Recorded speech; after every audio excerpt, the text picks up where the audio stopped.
these young people actually literally get pregnant, get into marriages, really because of their life situations.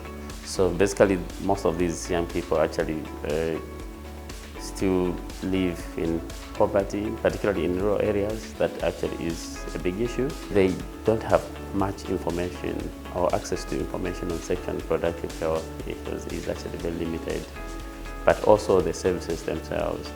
So most of them really talked about, they only knew about some information on how to prevent pregnancy, some information on where to access contraception, some information about condom use, only actually when they got pregnant or when they actually got in marriage. So before those things occur, that information was actually really very scant and mostly maybe touched in schools, but basically usually characterized as not adequate.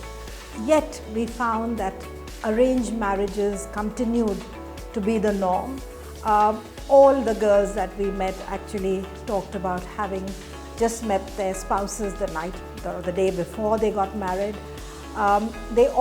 Even the young men actually said they had absolutely no knowledge about contraception or use of contraceptives, which means most of them actually went into marriage with unprotected sex, and no surprises, a lot of them, the young girls, got pregnant.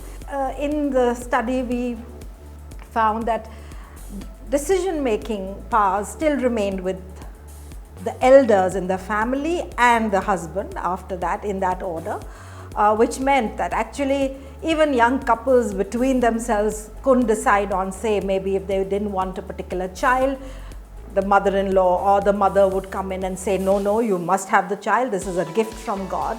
So, children as being gifts of God, from God, is also another very important theme running through the India sub-study. In Ethiopia, we've been carrying out the study of young marriage and parenthood. And in this study, we've been able to see the challenges that young boys and girls in their transition to adulthood, the challenges they face to begin to become adults and live their own lives separately. So many of them have to marry and have children, maybe because they got pregnant. There is a lot of challenges that young people face as they try to transition to becoming adults.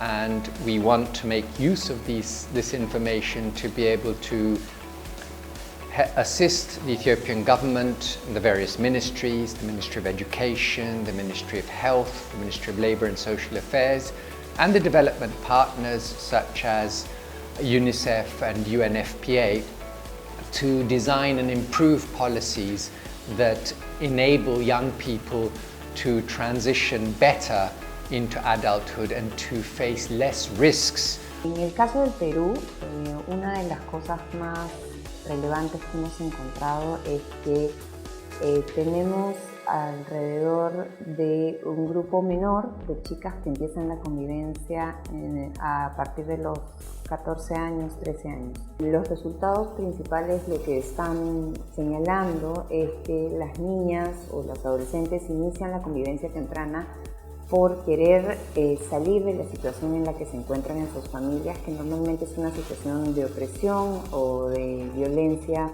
física y psicológica hacia ellas. Hay una reproducción de roles de género muy tradicionales que lo que hacen es reproducir relaciones jerárquicas entre hombres y mujeres. Y muchas de estas mujeres a veces sienten que no tienen mucha capacidad de decisión en el entorno familiar e incluso se sienten ancladas. Sería muy interesante poder tener alianzas con el sector educación y el sector salud para poder trabajar de manera intersectorial en lo que refiere a información sobre salud sexual reproductiva y también la implementación del enfoque de género, así como la implementación de una educación sexual integral desde edad temprana para los niños y las niñas.